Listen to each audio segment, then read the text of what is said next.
تو اس نوجوان کے پاس جا کے اس کو سمجھانے لگے کہ بیٹا تم یہ کیا کر رہے ہو, یہاں پڑے ہوئے ہو بنیان اتار کے اور سگریٹ پی رہے ہو, دھوئیں نکال رہے ہو, کبھی ناک سے کبھی منہ سے, تو کچھ کر کیوں نہیں لیتے؟ تو وہ کہنے لگا انکل کیا کرنا چاہیے مجھے؟ بیٹا تم میٹرک کر لو. اچھا انکل کتنے سال لگیں گے میٹرک میں؟ 10 سال لگیں گے. اچھا جی چلو 10 سال لگا کے میں نے میٹرک کر لیا, پھر کیا ہوگا؟ بیٹا 2 سال اور لگا لینا, انٹر کر لینا. چلے انکل 12 سال میں نے پڑھائی میں گزار دیے, انٹر بھی ہو گیا, اب کیا کرنا؟ پھر کیا کروں؟ بیٹا پھر بیچلر بن جانا. اچھا پھر ماسٹر کر لینا, پھر پی ایچ ڈی. 16 17 18 سال اس کے لگ گئے پڑھائی میں. انکل میں نے پی ایچ ڈی بھی کر لی, اب کیا کروں؟ بیٹا پھر جاب کرنا, اچھی جاب ملے گی تمہیں, پیسہ آئے گا. اچھا انکل پھر کیا ہوگا؟ بیٹا پھر شادی ہوگی, جب پیسہ ہوگا تو اچھے خاندان میں شادی ہوگی. انکل پھر کیا ہوگا؟ پھر تمہارے بچے ہوں گے. پھر کیا ہوگا؟ اس کو وہ بیچارہ دیکھ رہا ہے کہ یہ اینڈ کیا ہونے والا ہے اس کا. یعنی یہ جو مجھے 18-20 سال کی ٹینشن میں ڈال رہے ہیں انکل, اس کا ریزلٹ تو بتاؤ کیا ہوگا؟ انہوں نے کہا اس کا ریزلٹ یہ ہوگا جب بچے ہو جائیں گے, بڑا گھر ہوگا, پیسہ ہوگا تو پھر مزے کرنا. کہتا ہے ابھی کیا کر رہا ہوں میں؟ ابھی بھی تو وہی کر رہا ہوں. آپ جو طریقہ مزے اڑانے کا بتا رہے ہیں انکل, اس میں یقین نہیں ہے. میٹرک ہر ایک نہیں کر پاتا, ہر ایک ماسٹر بھی نہیں کر پاتا ہے. پھر پیسہ آتا ہے, بیوی اچھی نہیں ملتی, بعض دفعہ بیوی اچھی نہیں بیوی مل جائے تو اولاد نہیں ہوتی, اولاد ہوتی ہے تو بجائے مزے کرانے کے وہی اولاد ٹینشن بن کے سامنے آ جاتی ہے. تو خوب سمجھ لیں, جب تک آپ آخرت پر یقین نہیں رکھتے, قرآن بار بار الحمد سے لے کے والناس تک اس بات کو بیان کرتا ہے کہ تم اور ہم مر کے مٹی ہو کے ختم نہیں ہو جاتے, ایک دن ہمیں اس کا حساب و کتاب دینا ہے اعمال کا. دیکھیں ایک صاحب نے مجھے کہا میرا بچہ میڈیکل کالج میں ڈاکٹر بن رہا ہے لیکن مجھ سے تمیز سے بات نہیں کرتا. یہ میں جتنی باتیں کر رہا ہوں آپ لوگ کے علاوہ کی بات کر رہا ہوں, یہ خوب سمجھ لیں, آپ اس کو اپنے اوپر نہ لے کے جائیں.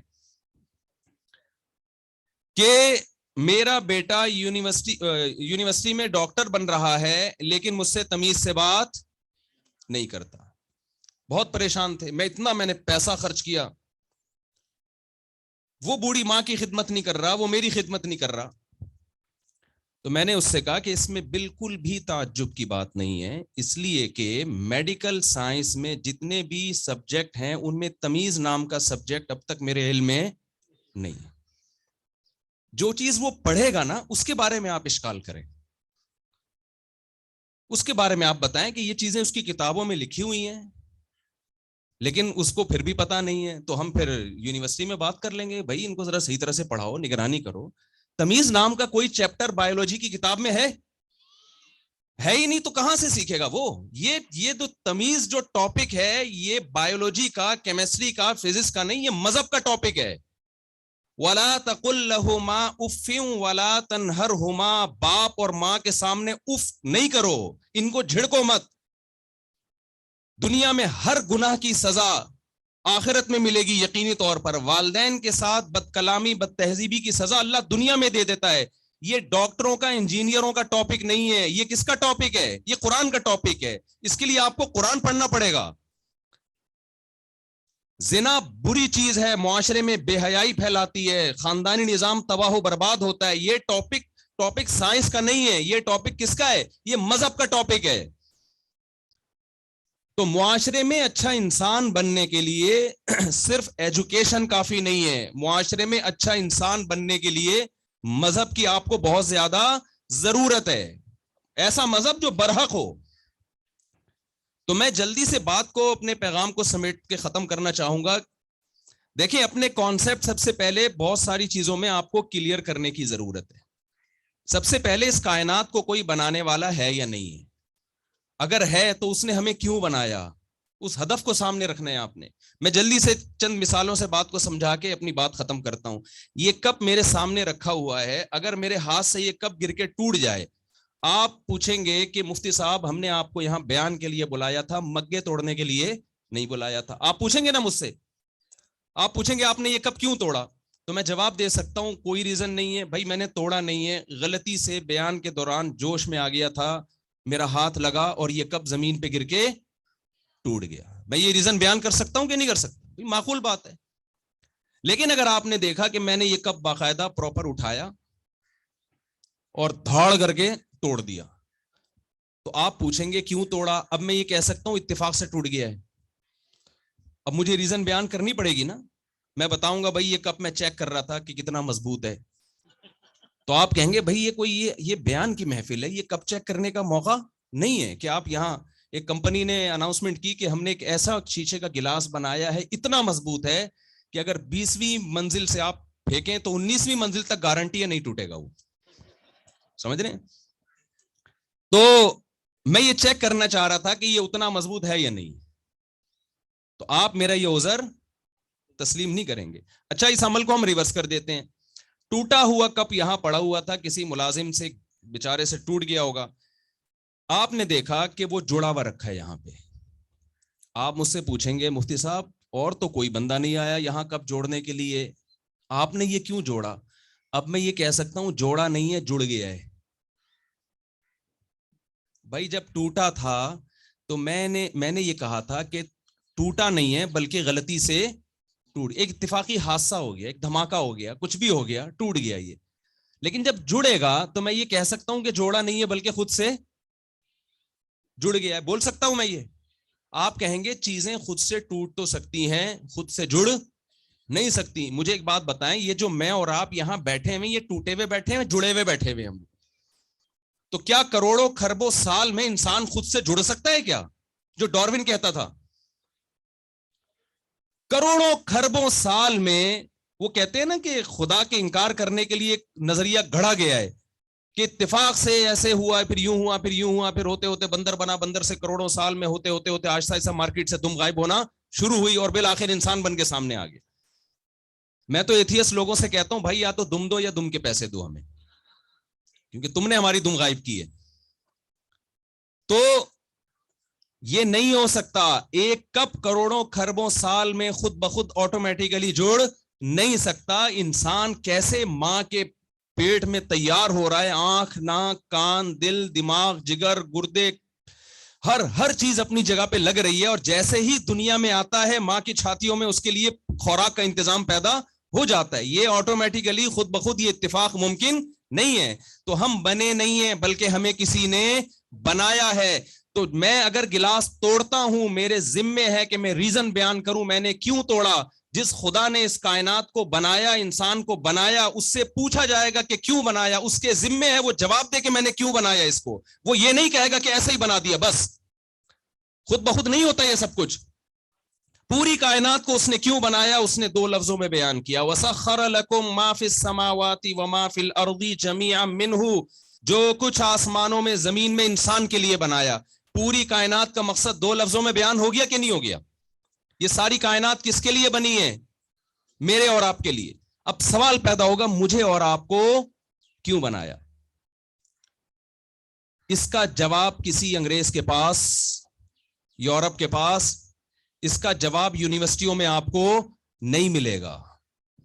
یہ سوال کا جواب اگر آپ فزکس کی کتابوں میں تلاش کریں گے تو آپ کو اس کا جواب نہیں ملے گا. اس کا جواب جو بنانے والا ہے, کریٹر ہے, وہ بتائے گا نا میں نے کیوں بنایا. دیکھو ہمارے سابق وزیر اعظم نے پوچھا مجھے کیوں نکالا, سوال اٹھایا تھا نا, اس لیے کہ بھائی کوئی نکالنے کی کوئی وجہ ہونی چاہیے. تو ہم کیا جواب دیتے تھے؟ بھائی ہم نے نہیں نکالا. ایک بہت بھاری بھرکم آدمی کا انتقال ہو گیا نا, تو کوئی اس کو کندھا نہیں دے رہا تھا. اس کے بچے بہت پریشان تھے, یار یہ ہمارے والد صاحب کے جنازے کو کندھا تو دو. اب وہ بھاری بہت تھے, تو جس کو وہ جا کے کہتا نا بھائی اس کو کندھا دو, تو ہر آدمی کہتا بھائی ہم نے نہیں مارا ان کو, ہم نے تھوڑی مارا ہے. تو اب مجھے ایک بات بتائیے کہ یہ کس کے ذمے ہے؟ جس نے ہمیں پیدا کیا. تو وہ بتاتا ہے میں نے کیوں پیدا کیا. لیبلوکم ایکم احسن عملا خلق الموت والحیات. اس نے زندگی اور موت کو اس لیے پیدا کیا, وہ تمہیں آزمانا چاہتا ہے تم میں اچھا عمل کون کرتا ہے, کون تربیت یافتہ ہو کے دنیا سے جاتا ہے, کون بد تہذیبہ ہو کے دنیا سے جاتا ہے, کون اچھا عمل کر کے جاتا ہے اور کون برا عمل کر کے جاتا ہے. اور پھر اس نے اچھائی اور برائی کو ڈیفائن بھی کر دیا کہ اچھے کی ڈیفینیشن کیا ہے اور برے کی ڈیفینیشن کیا ہے. اچھے کی ڈیفینیشن کیا ہے؟ من اراد الاخرہ. ہر کام میں ارادہ کس چیز کا کرنا ہے آپ نے؟ آخرت کا. ہر کام میں کس چیز کا ارادہ کرنا ہے؟ اسلام آپ سے کوئی چیز چھڑواتا نہیں ہے. میں اس کی مثال دے کے بات سمجھاتا ہوں. دیکھیں رسول اللہ صلی اللہ علیہ وسلم نے ایک صحابی کو دیکھا, وہ درخت لگا رہے ہیں. آپ صلی اللہ علیہ وسلم نے ان سے فرمایا, حدیث کا مفہوم ہے کہ ہو سکتا ہے تمہاری عمر تمہارا ساتھ نہ دے اور یہ درخت تمہارے دنیا سے جانے کے بعد پھل دے, تو دنیا سے اتنی لمبی لمبی امیدیں کیوں لگا رہے ہو؟ شعر لکھا ہوتا ہے نا, آگاہ اپنی موت سے کوئی بشر نہیں, سامان 100 برس کا پل کی خبر. میں KPK میں گیا تو وہاں تکیے پہ یہ شعر لکھا ہوا تھا. سونے کا جو تکیہ ہے نا, ہمارے دوست تھے, انہوں نے تکیے پہ سوتے وقت آگاہ اپنی موت سے کوئی بشر نہیں, کسی بشر کو نہیں پتا مرنا کب ہے, اور سامان 100 برس کا رکھا ہوا ہے اور ایک پل کی خبر نہیں ہے. تو میں نے ان سے کہا یہ شعر بہت اچھا ہے مگر یہاں لکھنے کا نہیں ہے. بھئی آپ سونے کے لیے لیٹ رہے ہو, آپ کو تو سکون چاہیے نا, آپ وہاں ڈرونی چیزیں لکھ کے رکھو گے. تو میں نے کہا یہ کہیں اور جا کے لکھیں, یہاں نہ لکھیں آپ. تو بات بالکل صحیح ہے, آپ پلاننگ کر رہے ہیں یار میں فلاں سن میں ڈاکٹر بنوں گا, فلاں سن میں انجینئر بنوں گا, پھر میں یہ کروں گا, پھر میں یوں کروں گا, پھر میں ملک کے لیے یہ کام کروں گا, پھر میں اتنے پیسے کماؤں گا.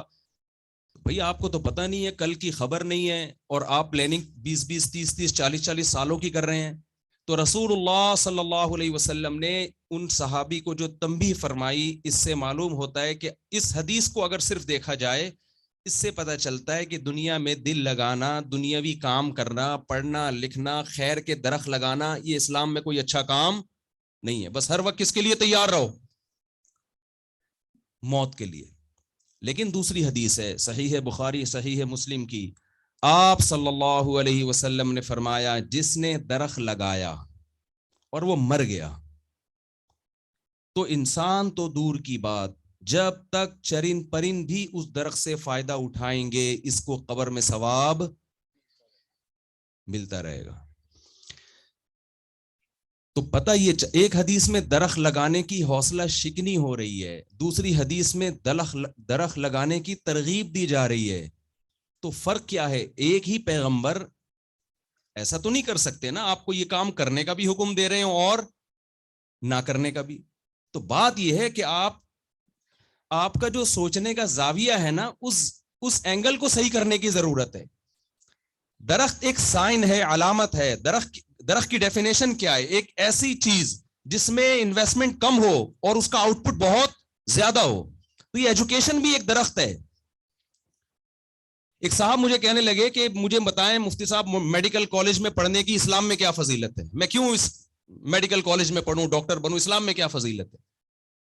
میں نے کہا اگر آپ مجھے کوئی ایسی آیت جاننا چاہتے ہیں جس میں لکھا ہو کہ ملتان کی فلاں یونیورسٹی سے فلاں نام کا ڈاکٹر اگر اچھے نمبروں سے پاس ہو جائے گا تو جنت میں جائے گا, تو ایسی تو کوئی آیت قرآن میں ہمیں نہیں ملے گی. قرآن تو اشارے دے گا نا. قرآن کہتا ہے من احیاہا فکأنما احیا الناس جمیعا, جس نے ایک انسان کی جان بچائی تو گویا ساری انسانیت کی جان بچائی. اتنا اللہ کا وہ محبوب ہے. تو میں نے کہا بھائی یہ آیت صرف غوطہ خوروں پہ منطبق نہیں ہوتی کہ کوئی سمندر میں ڈوب رہا ہو اور آپ نے ڈوب کے جان بچا لی. یہ آیت صرف ان لوگوں پر فٹ نہیں ہوتی کہ کوئی آگ میں ڈوب رہا ہو, آگ میں جل رہا ہو اور فائر بریگیڈ والے آ کے اس کی جان بچا لیں. وہ فائر بریگیڈ سے ایک چھوٹا سا چٹکلا سنا کے بس آگے چلتا ہوں میں. یہ جو شراب ہے نا, اس کے نقصانات. فائر بریگیڈ کے عملے میں ایک شرابی بھی تھا نا, تو وہ جان بچانے کے لیے گئے تو بہت سارے لوگوں کا اس نے شراب پی ہوئی تھی, اور بہت سارے لوگ, سب سے زیادہ کام اس نے کیا, سب سے زیادہ آگ میں جلنے والے جو جلنا یعنی جو بلڈنگ میں لوگ تھے, سب سے زیادہ اس شرابی نے جان بچائی نا لوگوں کی. جب اس کا نشہ اترا تو اس نے کہا بھائی مجھے اس سب سے بڑا ایوارڈ ملنا چاہیے, میں نے 20 لوگوں کو بچایا ہے. تو لوگوں نے کہا کہ تیری وجہ سے سارے مرے, کیونکہ جتنے فائر بریگیڈ کا عملہ تھا سب کو تو باہر نکال کے لے آیا. وہ نشے میں اس نے یہ کام کیا ہے کہ جتنے جو عملہ کام کر رہا تھا نا انہی کو لے آیا. تو درخت جیسے ایک خیر کا ایک ذریعہ ہے. تو میں نے عرض کیا کہ ڈاکٹر جو پوری زندگی ہزاروں لوگوں کی جان بچاتا ہے, جس میں علماء بھی ہیں, صلحاء بھی ہیں, دیکھو انسانیت کی جان بچانا ثواب ہے نا, اللہ نے تو فرق نہیں کیا غیر مسلم اور مسلم کا بھی. تو وہ کیوں اس آیت کا مصداق نہیں ہوگا؟ فرق صرف اتنا ہے کہ وہ ڈاکٹر صرف پیسہ کمانے کے لیے نہ بنے. من اراد الآخرہ, اچھائی کی ڈیفینیشن میں سب سے پہلے نیت ہے کہ اپنی نیت میں آخرت کا بھی آخرت کی نیت کرے.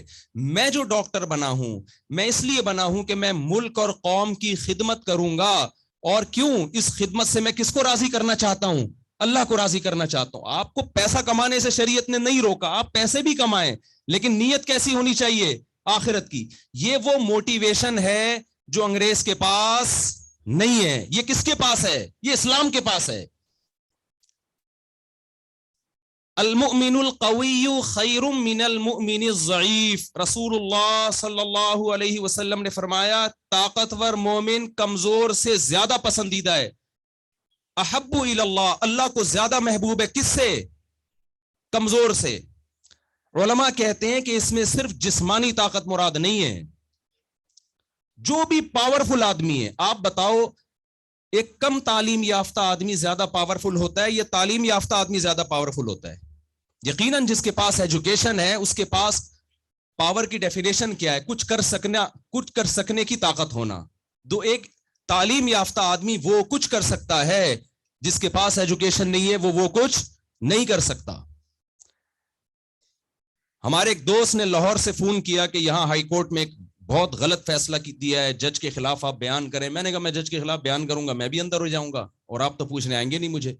تو کہنے لگے اس کو کیسے تبدیل کیا جا سکتا ہے؟ میں نے کہا بہت آسان ہے.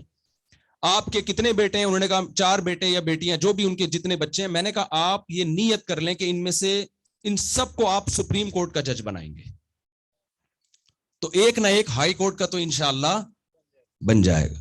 پھر آپ اس کی بچپن سے ایسی تربیت کریں کہ وہ غلطی نہ کرے جو ہائی کورٹ کے جج نے غلطی کی ہے, چاہے پیسے کھا کے کی ہو یا ویسے کی ہو. تو کورٹ عدالتوں میں پیسے بھی چل رہے ہوتے ہیں. وہ ایک وکیل نے کہا نا کہ میرے موکل کے برحق ہونے کے ثبوت قانون کی فلاں کتاب کے صفحہ نمبر 352 پہ ہیں. تو جج نے جب وہ 352 پیج کھولا تو اس پہ 5000 کا ایک نوٹ رکھا ہوا تھا. تو وکیل نے کہا کہ جج نے کہا کہ ایسے 3 ثبوت اور چاہیے مجھے. اب آپ بتاؤ اس سسٹم کو آپ کیسے تبدیل کرو گے؟ اس سسٹم کو ایسے ہی تبدیل کیا جا سکتا ہے جو جامعۃ الرشید جس نہج پہ کام کر رہا ہے کہ دین اور دنیا کو بولے نا بھائی ملایا جائے. دین دنیا کو آپ پڑھیں. اسلام دیکھو, گورے اس بات کو لکھتے ہیں کہ اگر مسلم سائنٹسٹ نہ ہوتے, اسلام دنیا میں نہ آتا, تو آج سائنس جس عروج پہ پہنچی ہوئی ہے 500 سال بعد یہاں ہوتی. اسلام نے 500 سال کا فاصلہ بچا لیا ہے. اسلام کی دنیا میں آنے کے بعد سائنس اور ٹیکنالوجی سے لوگ متعارف ہوئے ہیں. یہ ذوق اس وقت پیدا ہوا ہے. لیکن آج ہم اتنا دور ہو گئے کہ مذہب ایک الگ چیز بن چکا ہے اور سائنس ٹیکنالوجی بالکل ایک الگ چیز بن چکی ہے. یوسف علیہ السلام نے کیا کہا تھا عزیز مصر سے؟ بادشاہ جب خوش ہوا یوسف علیہ السلام سے, غیر مسلم بادشاہ خوش ہو گیا, پوچھتا رہا ہے کہ عہدہ دینا چاہتا ہے. یوسف علیہ السلام کو معلوم تھا کہ اس وقت مصر میں وزیر خزانہ کی جو ویلیو ہوگی وہ کسی اور شعبے کی نہیں ہوگی, کیونکہ ملک میں قحط پڑنے والا ہے. کتنا اسٹور کرنا ہے, کتنا ڈسٹریبیوٹ کرنا ہے, یہ تمام کی تمام چیزیں ماہر معیشت کو پتہ ہوتی ہیں. تو اللہ نے آپ کو معجزاتی طور پر معیشت کا علم دیا تھا. اس وقت یوسف علیہ السلام نے بادشاہ سے یہ نہیں کہا کہ مجھے آپ 500 مسجدیں بنوا دیں, مجھے 6000 مدارس بنوا دیں. نہ, یوسف علیہ السلام جاتے تھے اس وقت سب سے پیک کا جو عہدہ ہے, جس کے قبضے میں آنے کے بعد میرے ہاتھ میں اپنی قوم کی باغ ڈور ہوگی, وہ ہے وزیر خزانہ. لہذا انہوں نے فرمایا اجعلنی علی خزائن الارض, جتنے ملک کے خزانے ہیں وہ میرے ہینڈ اوور کر دیں, وہ میرے قبضے میں دے دیں. انی حفیظ, میں دیانتداری کے ساتھ چلاؤں گا. وزیر خزانہ میں پہلی صفت کیا ہونی چاہیے؟ خود اس سے خزانہ نہ بچانا پڑے. ہمارے جو وزیر خزانہ, ان کے علاوہ کی بات کر رہا ہوں میں, ہمارے جو وزیر خزانہ ہوتے ہیں سب سے زیادہ خزانے کی حفاظت خود وزیر خزانہ سے کرنی ہوتی ہے انسان, کہ یار 6 بندے ان کی نگرانی کے لیے بٹھاؤ, یہ نہ کھا جائیں کہیں. تو انی حفیظ, فرمایا میں محافظ بھی ہوں, علیم, یہ علم بھی جانتا ہوں. صرف دیانتداری کافی نہیں ہے, دونوں چیزوں, صرف اتنا کافی نہیں ہے کہ آپ دیندار ہو, آپ نمازی پرہیزگار, آپ کے دل میں اللہ کا خوف ہو, اتنا کافی نہیں ہے, بلکہ اس کے ساتھ ساتھ جو شعبہ آپ کے حوالے کیا گیا ہے آپ کو اس میں مہارت بھی ہونی چاہیے. تو یوسف علیہ السلام کے اس طرز عمل سے یہ پتہ چلتا ہے. تو آپ جس لائن میں بھی ہیں آپ نے نیت کس کی کرنی ہے؟ آخرت کی. وسعى لها سعيها, دوسرا کام کوشش بھی کرنی ہے, صرف نیت کافی نہیں ہے. آپ نے کوشش کرنی ہے اللہ کو راضی کرنے کے لیے انسانیت کی خدمت کی, محنت کرنی ہے, اسٹرگل کرنی ہے, پڑا نہیں رہنا صبح و شام پڑے ہوئے ہیں بستر میں. جیسے بھی وہ بتا رہے تھے نا ہمارے استاذ کہ موبائل وہ گھر میں آ رہے ہیں تو موبائل میں لگے ہوئے ہیں. تو ایک اسکیجول بنائیں اپنا دن اور رات کا, محنت کرنی ہے, آگے بڑھنا ہے. وسعى لها سعيها, اور کوشش بھی وہ والی کرنی ہے جو اللہ نے بتائی ہے. دیکھیں ترقی کرنے کے لیے گلوکار بھی انسان بن سکتا ہے, لیکن اس کوشش کو اللہ نے پسند نہیں کیا. آپ اچھا تاجر بننے کے لیے, حدیث میں آتا ہے نا ایماندار تاجر قیامت کے دن پیغمبروں کے ساتھ ہوگا. تو کیا چرس کے تاجر بھی ہوں گے؟ بھائی بولے نا یار, آپ بولے, میں نے ہنسنے کو تو نہیں بولے جب میں کوئی سوال پوچھتا ہوں, ہے بھائی بولے نہیں ہوں گے, اگر ہوں گے تو بتا دیں. جو نہیں کا لفظ نہیں استعمال کر رہا اس کے بارے میں ہمیں یہ شبہ ہو سکتا ہے. تو کیا ہیروئن اور چرس کا تاجر بھی اسی فضیلت میں داخل ہے؟ کیوں؟ وسعى لها سعيها, یہ کوشش وہ نہیں ہے جس کو اللہ اس کے رسول نے کوشش کہا ہو. تو حلال کام کرنا ہے, حرام کی طرف نہیں جانا. وَهُوَ مُؤْمِنٌ, اور چوتھی شرط اللہ نے یہ لگائی ہے کہ عقیدہ صحیح ہونا چاہیے آپ کا. کفر کے ساتھ کوئی نیک عمل اللہ کو پسند نہیں ہے. جو آخرت پر یقین نہیں رکھتے, اللہ کی توحید پر یقین نہیں رکھتے. دیکھیں لوگ کہتے ہیں نیوٹن کی اتنی خدمات تھی تو کیا وہ بھی جنت میں جائے گا؟ مجھ سے لوگ پوچھتے ہیں, میں کہتا ہوں بھائی مجھے نہیں پتا کہاں جائے گا, مجھے اس کے عقیدے کا نہیں پتا, لیکن نیوٹن سے آپ کو اتنی محبت ہے, مجھے بھی ہے, تو ہمیں جتنی محبت نیوٹن کی خدمات کی وجہ سے ہے, نیوٹن سے سوال پوچھا جائے گا جس خدا نے تجھے پیدا کیا تھا, جس کے احسانات تجھ پر, وہ دماغ جس سے تو نے چیزیں ایجاد کی ہیں, فارمولے بیان کی ہیں, وہ دماغ جس خدا نے تجھے دیا تھا, کیا تو اس خدا سے بھی اتنی محبت کرتا ہے یا نہیں کرتا؟ تو سب سے پہلا سوال ہم سے کریٹر کے بارے میں ہوگا, خدا کے بارے میں ہوگا کہ جس نے ہمیں یہ نعمتیں دی ہیں. اسی کو ایمان کہا جاتا ہے. تو اپنے ایمان کو بھی مضبوط رکھنا ہے. بس انہی الفاظ کے ساتھ میں اپنی بات کو ختم کرتا ہوں. تو آپ جس شعبے میں کام کر رہے ہیں, ایجوکیشن کے شعبے میں, اس میں آپ نے اپنی اسپیڈ کو بڑھا دینا ہے. ہمارے ایک دوست ہیں ٹائم لینڈر میں, سلیمان احمد صاحب, بڑی زبردست مثال دیتے ہیں کہ 2 چڑیائیں جو ہے نا اڑتی ہوئی جا رہی تھیں, باتیں کرتی ہوئی جا رہی تھیں. اچانک ایک جیٹ طیارہ آیا اور زوں کر کے گزر گیا.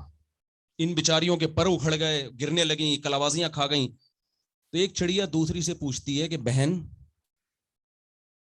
ہمارے بھی پر ہیں, اس کے بھی پر ہیں, اس کی اسپیڈ اتنی تیز کیوں ہے؟ اس کی اسپیڈ اتنی تیز کیوں, زوں کر کے گزرا ہے اور ہم ہل کے رہ گئے, پر تو سیم ہے دونوں کے. تو دوسری نے کہا کہ مسئلہ یہ ہے کہ اس کی دم میں آگ لگی ہوئی ہے, ہماری دم میں آگ نہیں. تو یہ جو آپ مجلس کا انعقاد کیا گیا نا, یہ پروگرام کیا گیا آپ سب کی دم میں آگ لگانے کے لیے. صحیح ہے, آپ نے اپنا زاویہ بھی درست کرنا ہے اور اپنی سپیڈ بھی بڑھانی ہے. اللہ تعالیٰ سمجھنے کی, عمل کی توفیق عطا فرمائے.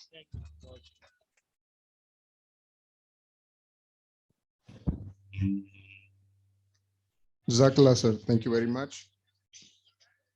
We are very honored to listen to your kind and inspirational words, Mufti Sahab. I request worthy Vice Chancellor to present souvenirs to our special guests.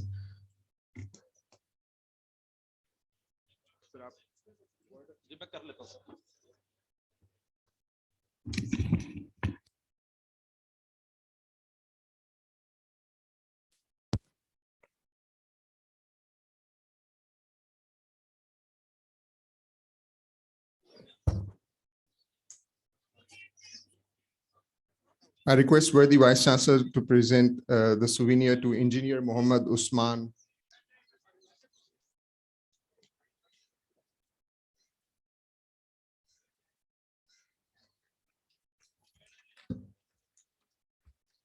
Mufti Muhammad Sheikh Muhammad Saab.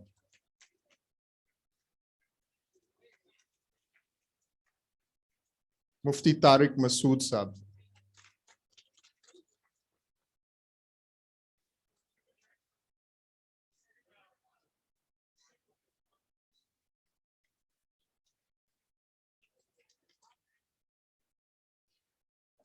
Sir, Mufti Tariq Masood Saab, sir.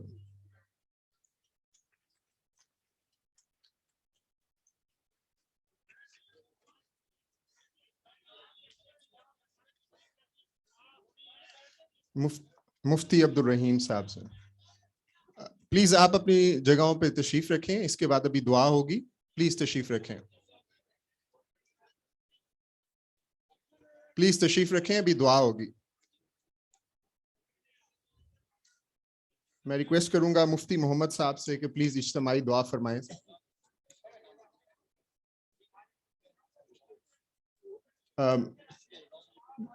مفتی محمد صاحب سے میں درخواست کروں گا دعا فرمائیے۔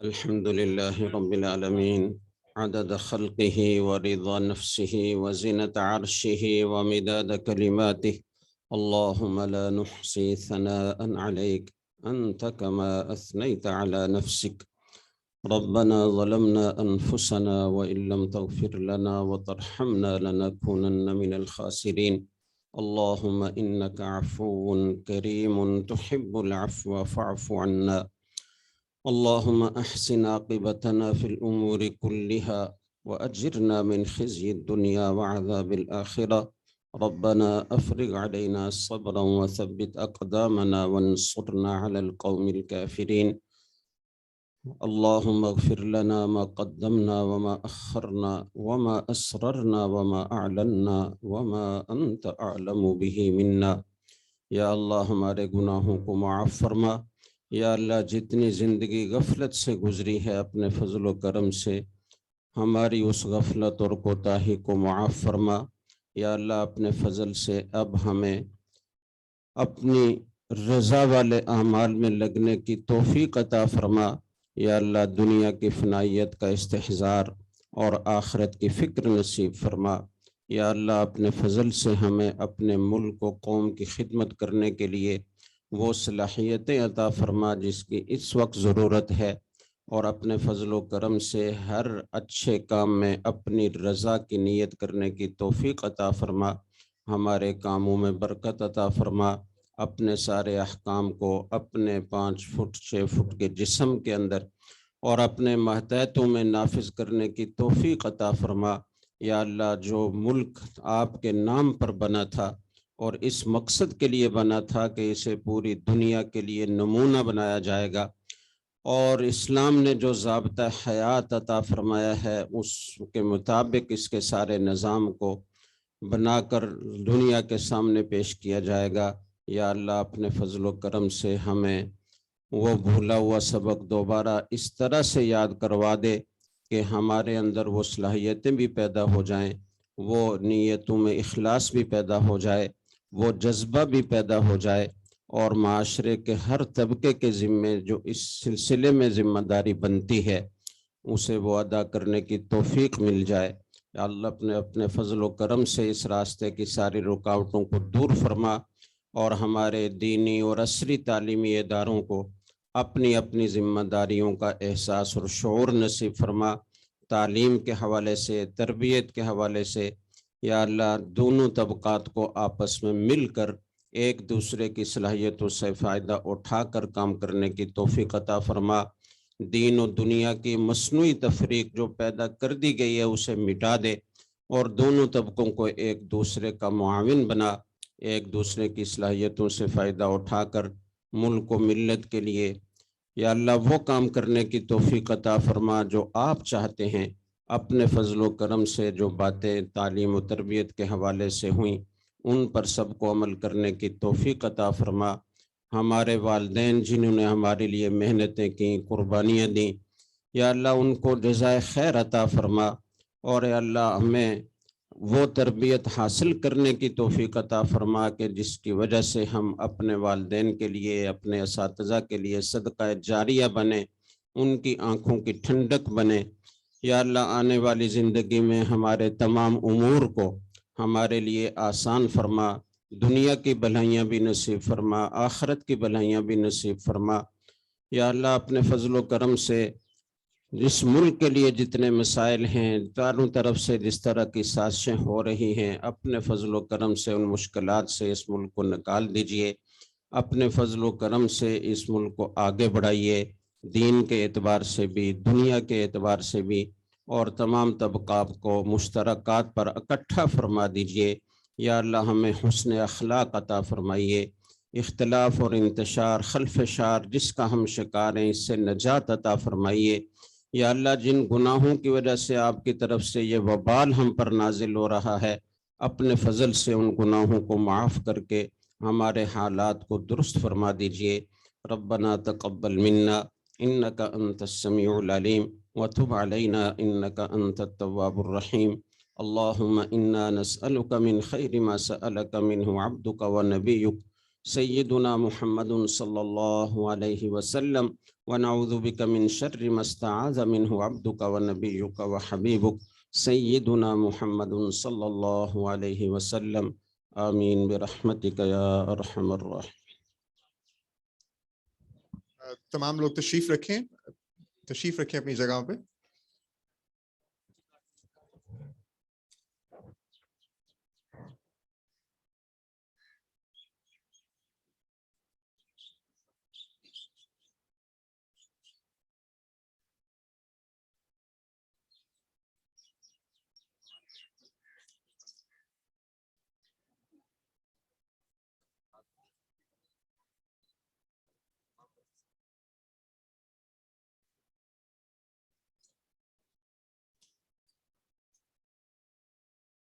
آپ guest کو please جانے دیجیے گا، تھوڑی دیر ذرا ویٹ کر لیں، تھوڑا سا ویٹ کر لیجیے، گیسٹ اسکارٹ ہو جائیں پھر آپ تشریف لیں۔